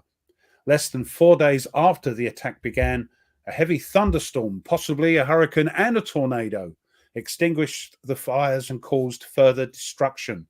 Yeah, see what happens. The British come and sack us, and then God sends a hurricane and drives them all out. Well, no, they said they put our fires out. He put our fires out for us, according to... have you heard? I'm sure you've heard the long-standing thing about why it's called the White House. Yeah, it's legend. It's legend, as we say. A great story, but unfortunately not true. I can just see them painting it bloody Brits. Where are we? Yes, extinguish the fires and cause further destruction. The British occupation of Washington, D.C. lasted for roughly 26 hours. President James Madison, along with his administration and several military officials, evacuated and were able to find refuge for the night in Brookfield, a small town in Montgomery County, Maryland. President Madison spent the night in the house of Caleb Bentley, a Quaker who lived and worked in Brookville. Bentley's house, known today as the Madison House, still stands, still exists. 1914, World War I, German troops capture Namur. You all right there? Coughing her guts up there. 1914, same day, the Battle of Sur ends as the first Allied victory in the war. The Battle of Sur was a military campaign fought between Austria-Hungary and Serbia in August 1914, starting 3 weeks into the Serbian campaign of 1914, the initial military action of the First World War. It took place around the Sur Mountains and several surrounding villages, as well as the town of Sabak. The Battle of Sur is known as the first Allied victory over the Central Powers in the First World War. And then whizzing forward to 1942, World War II, of course, the Battle of the Eastern Solomons. Japanese aircraft carrier Ryojo, I don't know how you pronounce that, is sunk with the loss of 7 officers and 113 crewmen. The US carrier USS Enterprise is heavily damaged. The naval battle of the Eastern Solomons, also known as the Battle of the Stewart Islands, and in the Japanese sources as the Second Battle of the Solomon Sea, took place on the 24th, 25th of August 42, and was the third carrier battle of the Pacific campaign of World War II, and the second major engagement fought between the US Navy and the Imperial Japanese Navy during the Guadalcanal campaign. As the Battle of the Coral Sea and the Battle of Midway, the ships of the two adversaries never were in sight of each other, which is quite amazing. Instead, all attacks were carried out by carrier or land-based aircraft. And that was quite successful because it stopped the Japanese from prepare, or gave the Allies more time to prepare for a Japanese counteroffensive that was going to go on. 1944, World War II, Allied troops begin the attack on Paris. And lastly, in 1991, Ukraine declares itself independent from the Soviet Union. And we all know what happened after that. Anyway, that's today, 24th of August. Wow. What's going on? No airplane history today? No, there were lots of crashes and collisions, but I didn't want to put, there's always tons of them, but I'd never want to put those because it's just no good. No good. No, there wasn't anything. Oh, we got carrier and flap top, carrier battle Philippine Sea. Yeah. Yep. Carrier and flap top, yeah. Guadalcanal. Yeah, you've also got one of my favorite games. You've got the Tokyo Express. That's Guadalcanal and all that. That's good. Stopping the troops coming across, the Japanese troops. Or the big Pacific War, Mark Herman.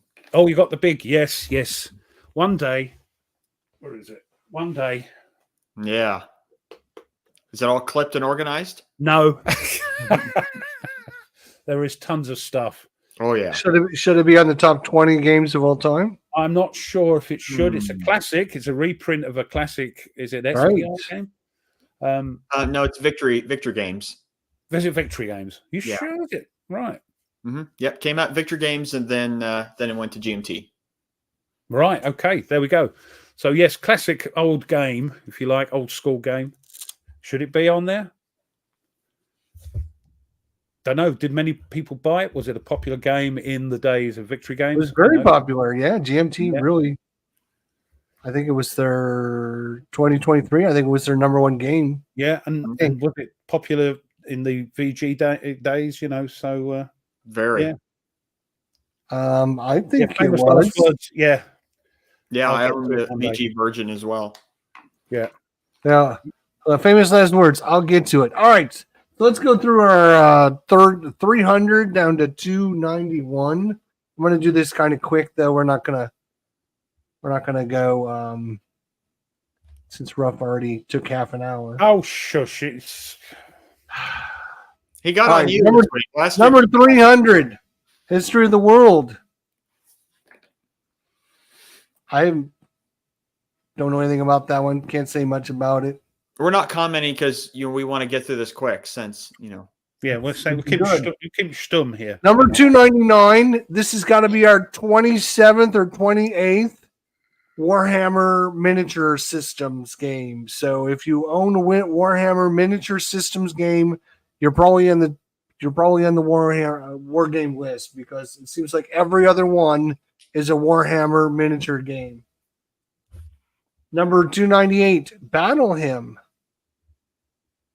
That's the that ambush is part expansion. of the. Is that part of the ambush? Yes.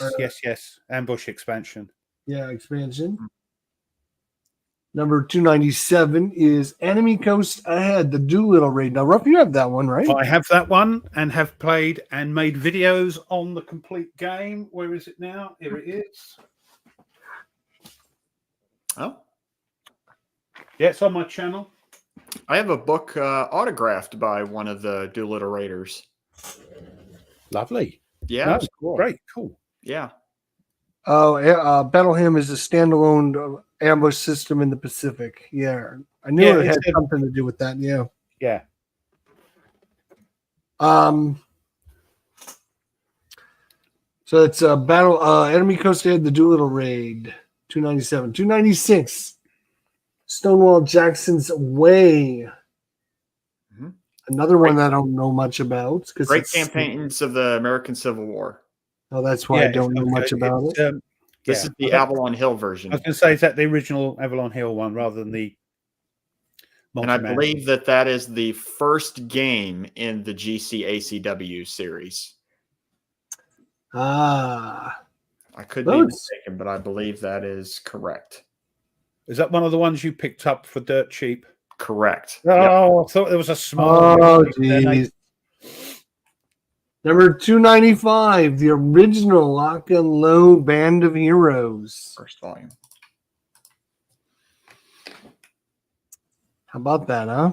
294, B-17 Queen of the Sky. Now, wouldn't you think that would be an all-time classic war game in the top 50 or so of all time? And if so, why isn't the revamped with more chrome and knobs on target for tonight, or target for today rather, higher? Is that going to be higher? Oh yeah, it's going to be a lot higher. Has that had its day? I mean, people have some nostalgia about this game. I think it's just showing its age. I think. I don't know, but still very popular. Right? I would think it would be in the top 50 of all time, though. I mean, if I was just to say to you, B-17 Queen of the Skies, give me your BGG ranking on it. You're not going to say 295, are you? Well, it is out of print. Well, the other thing, I think you can get the files to print and play it, I think. Okay. But there's a barrier to entry, though. Yeah. You either buy it secondhand and the thingy of who's selling it, how much they charge. Whereas the games that were on the list earlier that we talked about, they're all generally available to purchase. 293 Quartermaster General World War II, 2nd edition. It doesn't, people, it's very popular. I know it's only 293, but it's very popular. It's a bit cartoony looking for me. Yeah, same here. Not that I'm saying it's not about, it's a popular game. People love it. Card-driven war game. 292 Reluctant Empires. Reluctant Enemies. Operation Exporter. Mm-hmm.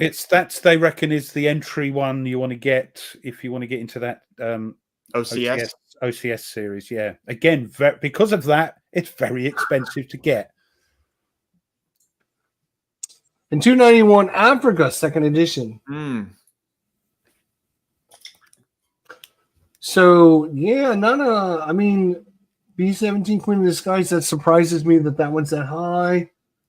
I can see why this isn't rated real high because the original Lock and Load had its issues. I'm surprised this one isn't higher rated.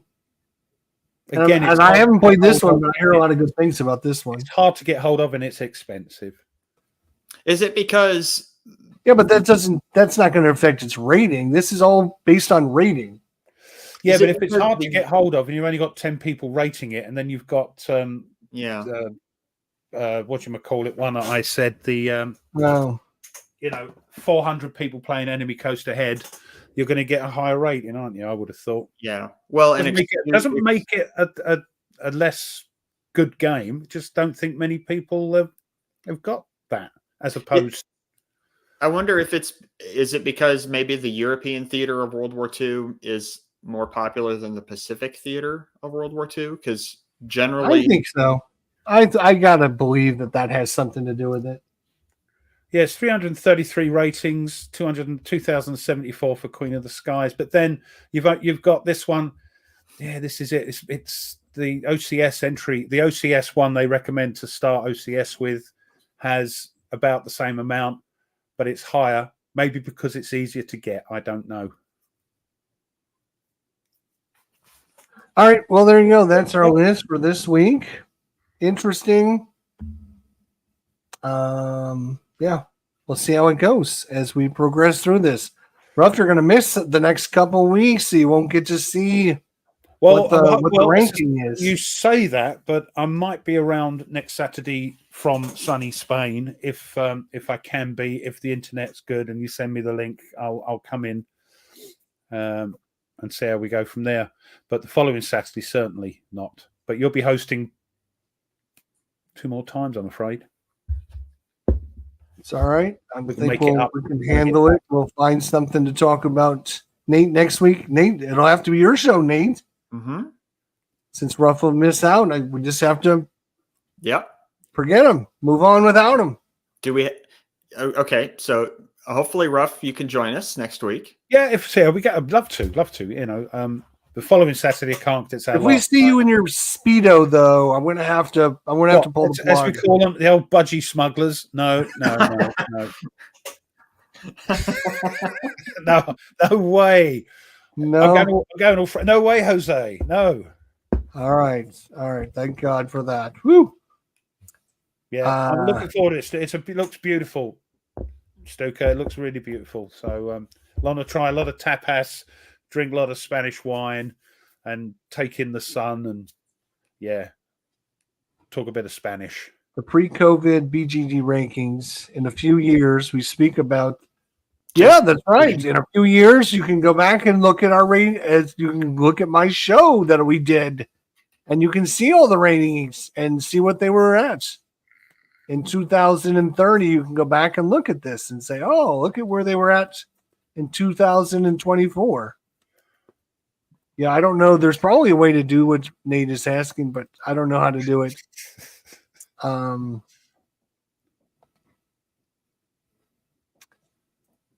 Nordic is asking to tell all the Spanish ladies hello. Yeah. So it's and Historic said you get into Alicante. I don't know if we're going to, muy bueno. Yes. Yeah, I'm just looking forward to it. Yeah, budgie smugglers. Yeah. The picture of Ruff and his Speedo. Yeah, I know, right? Every time he bends over to get a picture, we get to see it. Every time I'd love to get to the Ballotta Con, Stuka. We'll see. Yeah. Oh yeah, Ballottagon. That would be good. It would be good. Yeah. I'm trying to find that BGG list. That's going to bug you now. Find. It is. Yeah. It's going to bug me.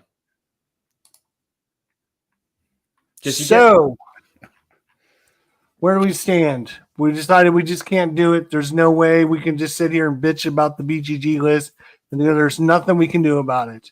Is that what we decided as wargamers? We're just going to sit on our thumbs, and we're just going to say there's nothing we can do about it. We just have to suck it up.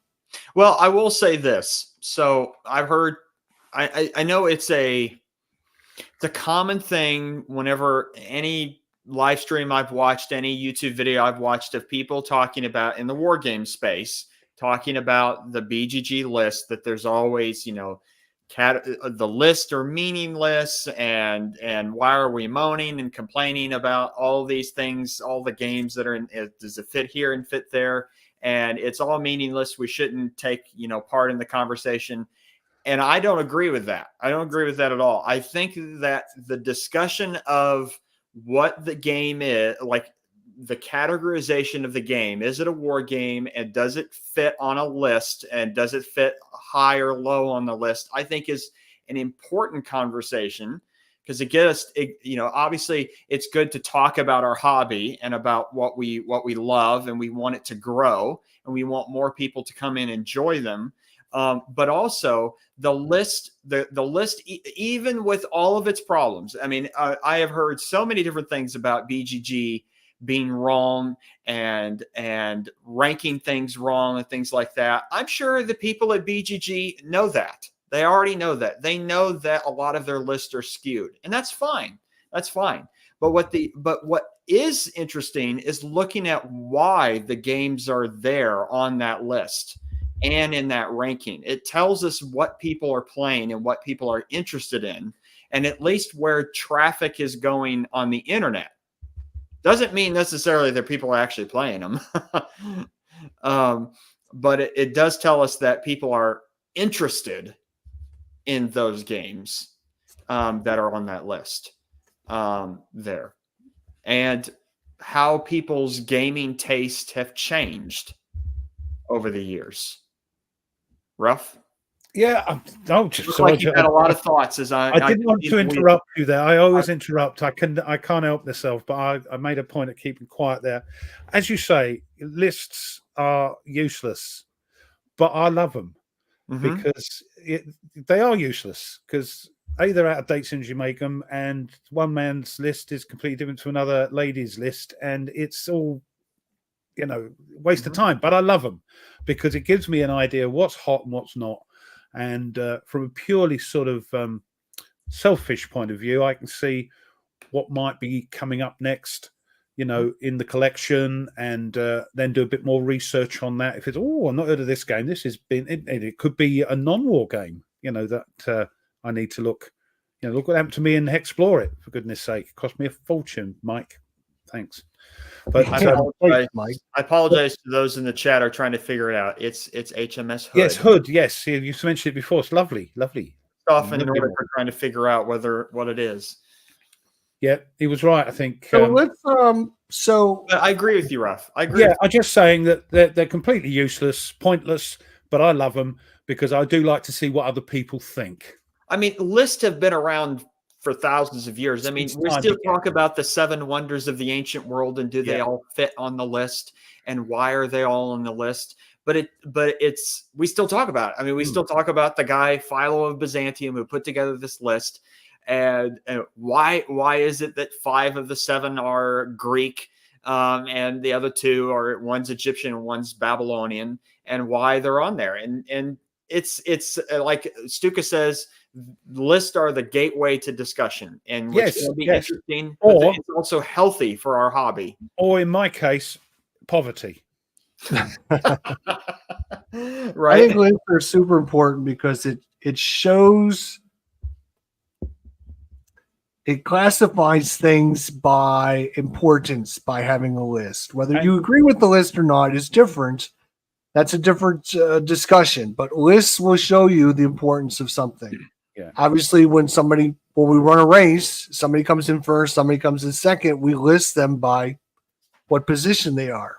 And as human beings, it's genetically, we like pigeonholing things. We like lists of things because we can understand the world a bit better. Lists are a great way to do that. They are, I say, completely useless, in my opinion, completely useless, very subjective, but we love them. So, and thank goodness for them.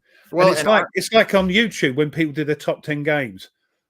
I always watch them, because I love lists. And it doesn't matter. And you might think, not heard of that game, or no, I don't agree with him there. That game should have been higher. But that's the whole point. It makes people think and discuss. Because it's interesting to see why a certain game makes someone's list. Yeah.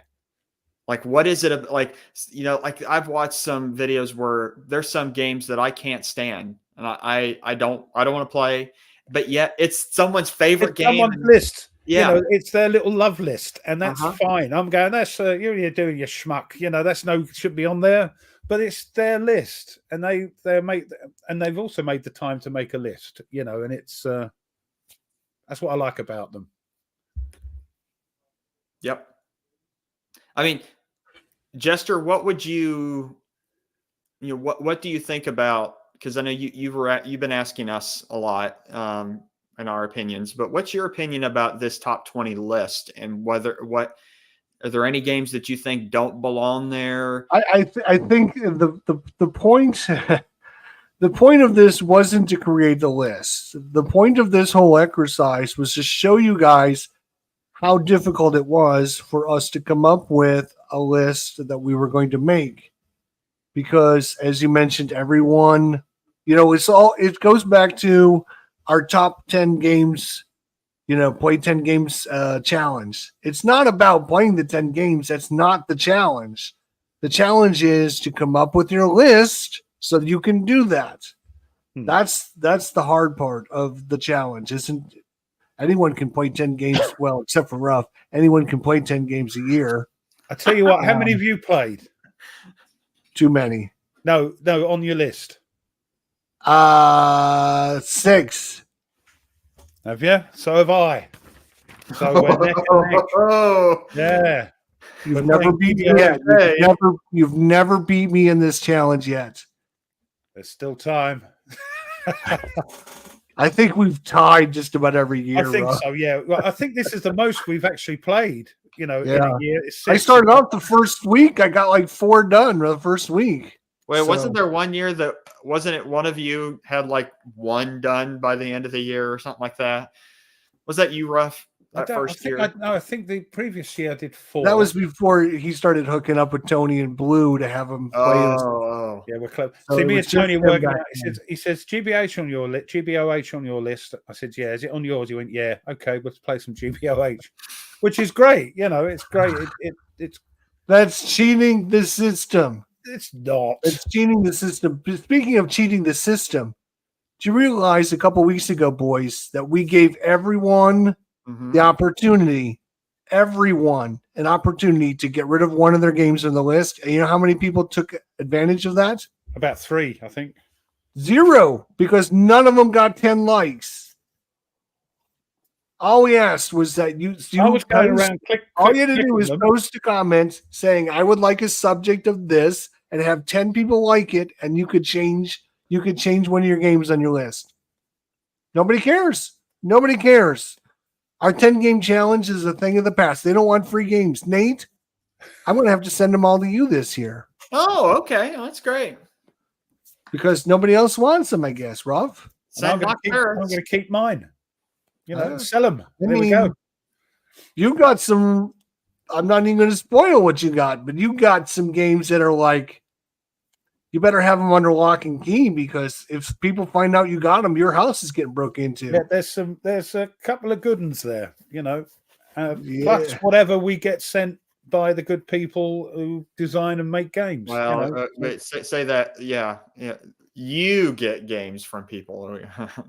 That to give to people. Yeah. they're donations. I see.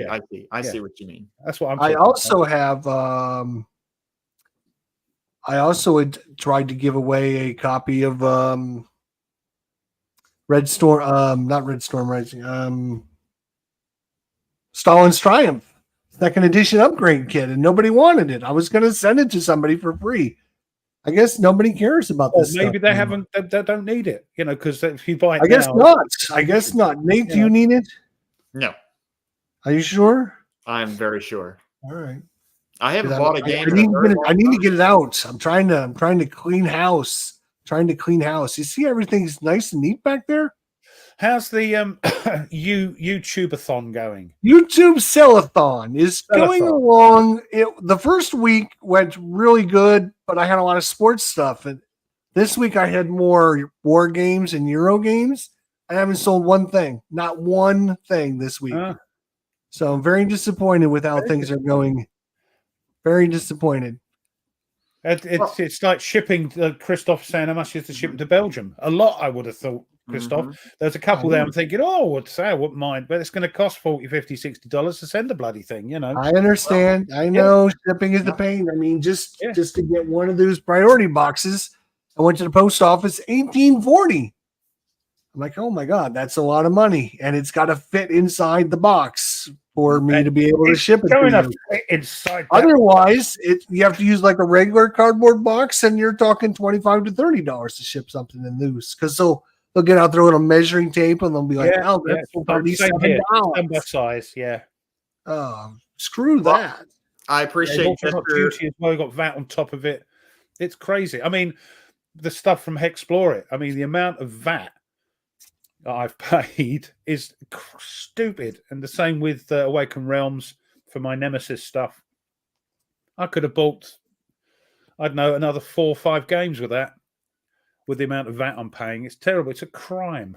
But there we go. I can understand it. It is kind of expensive. So, yeah, unfortunately, I don't know if, again, I don't think the whole point of the thing was like, we all know Patreon, right?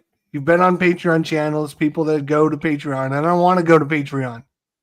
I don't want to have to charge people every month for my videos. I just would thought, oh, okay. Instead of that, you could just Instead of buying a subscription, you buy a game from me and you get something in return. And I thought, oh, people would be really interested in that. And I guess they haven't. I guess I'm just ahead of the curve because a lot of people are like, okay, and I'm not going to spend all that money on that. Well, okay. I'll speak for myself, Jester, in that lately I have been wanting to play more of the collection that I already have, to have my percentage of played games as compared to the whole collection is going lower and lower, and I don't like it. So I'm trying to not buy anything, even if I want it really bad, to play more of my collection. But the thing is, when you do want it, you can't get it because it's out of stock. This is the dilemma. That's exactly why I buy them. I buy them right now. If there's something I see, I buy it. Have I considered buying me a coffee? It's another thing it's like, sure, I could have someone give me $5 to go buy a coffee. That would be awesome. But wouldn't they rather have taken that $5 and bought a game from me instead? And then they have something to share and something to play? I don't understand. People don't. I use I'm not buying me a coffee. I use the other one. Ko-fi, similar thing. Ko-fi coffee. It's Okay. and it's I don't get hardly anything, but ever so often somebody will chip in $3, and that goes in my little pot for things like bulbs and Right. other bits and pieces. I appreciate. I just bought a brand new camera.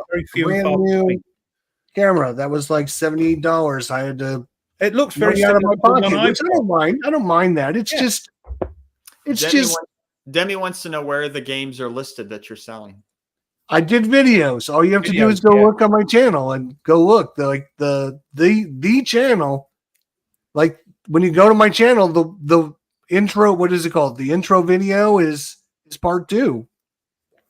Yeah. So that video camera or that camera you got looks very similar to what I use.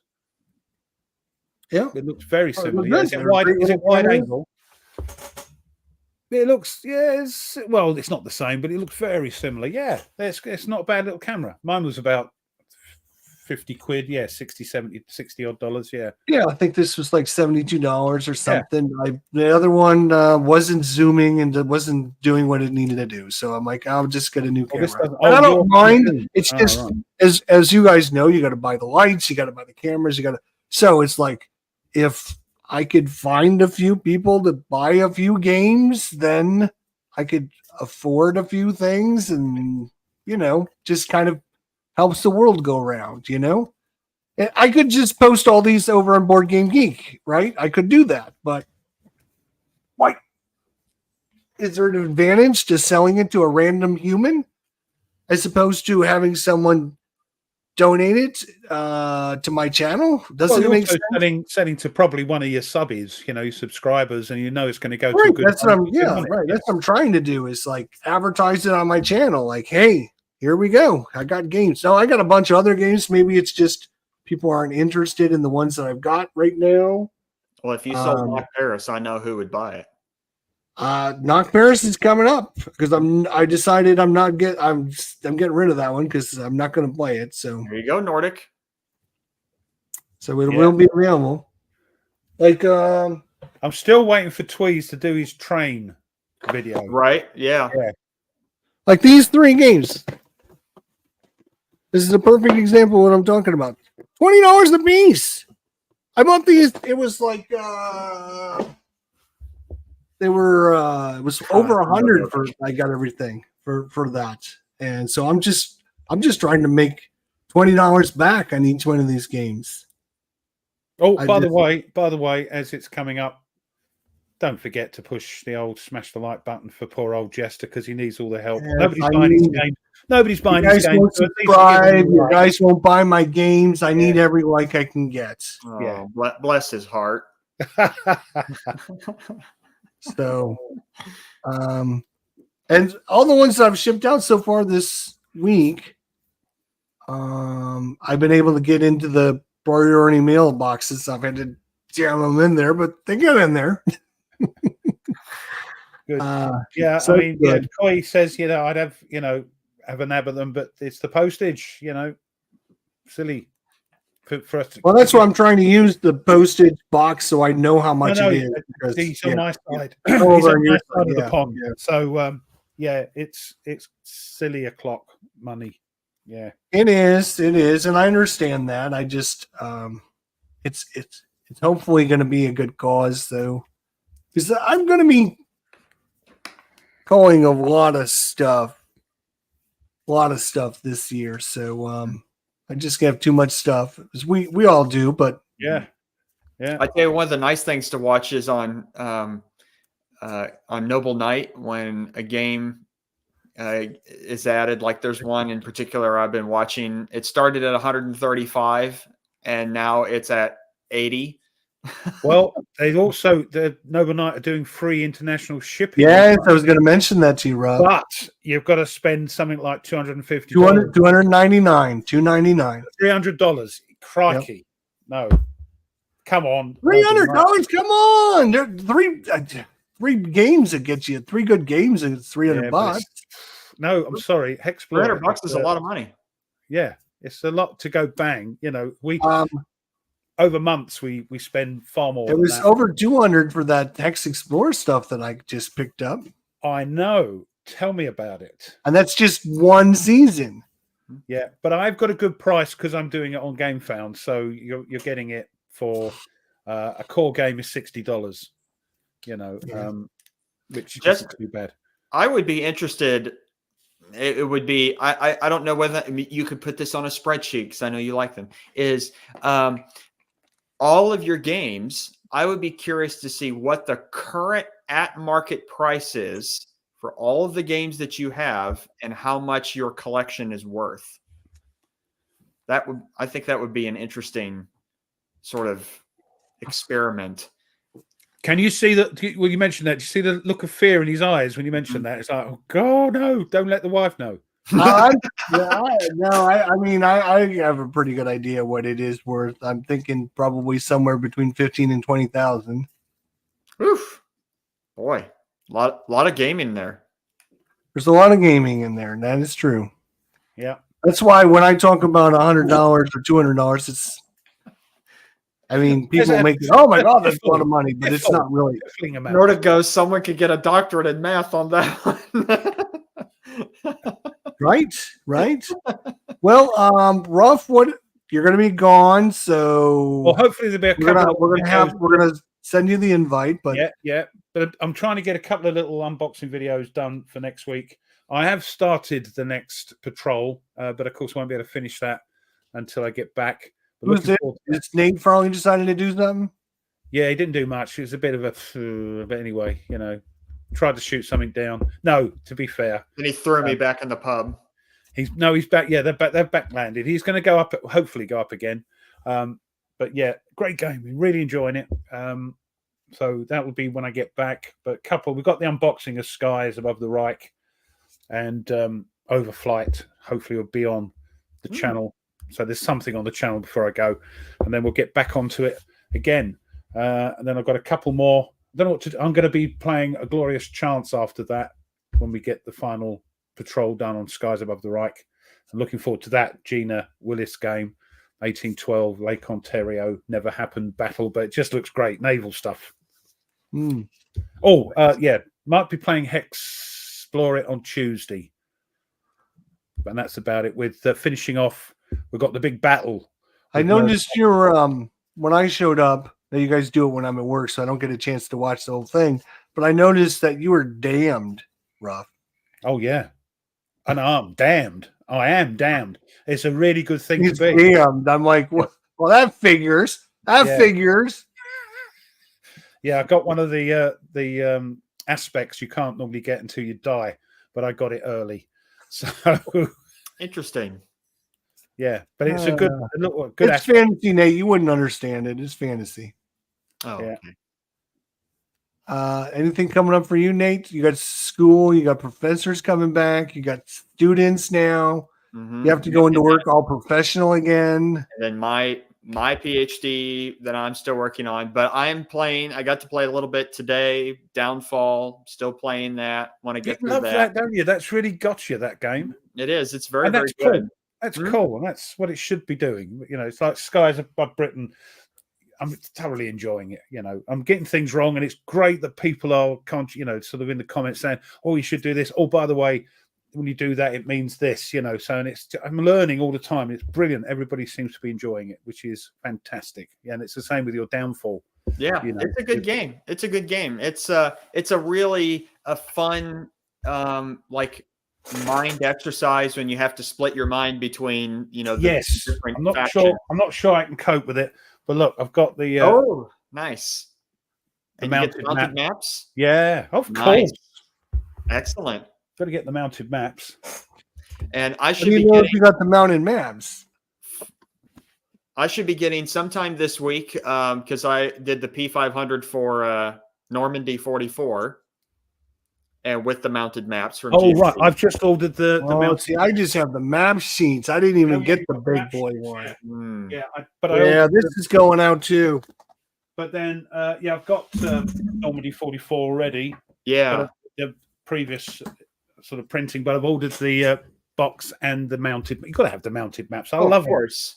I want to do other people don't, but I love them. I want to do like what Nate from Wise Guy History did. Was he played Normandy 44 and then he played the Dark Summer and then he compared them both.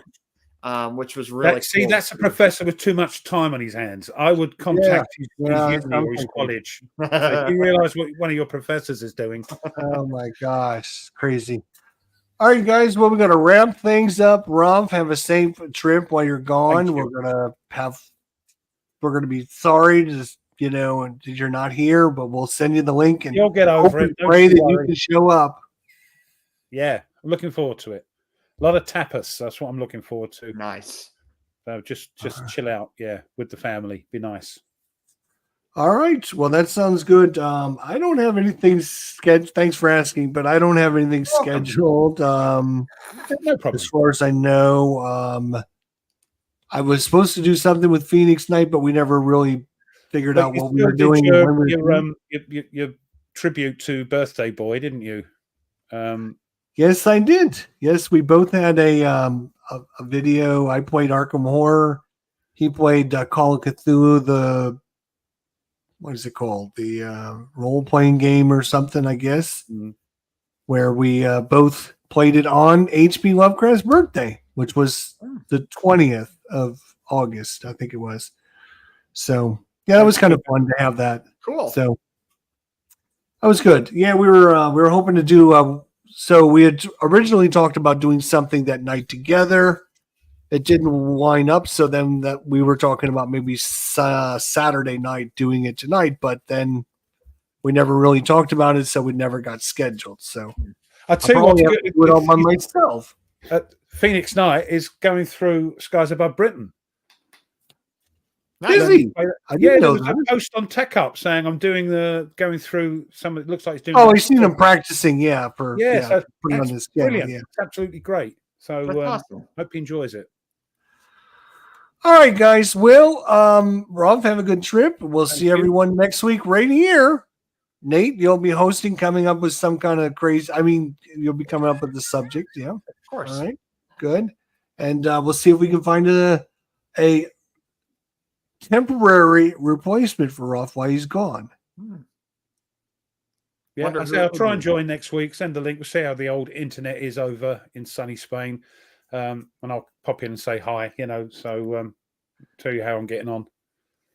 I'll try and do a little video as well, like a travel vlog. Cool. Yeah, that sounds good. Post it on my channel just to bore everybody. All right, and hopefully we'll see you guys Tuesday for your Explore. Yeah, Tony's not sure if he can do that, but if it happens, it happens. All right, everyone have a good week. We'll see you next week. Take care, everybody. Thanks, everyone. Bye, everybody.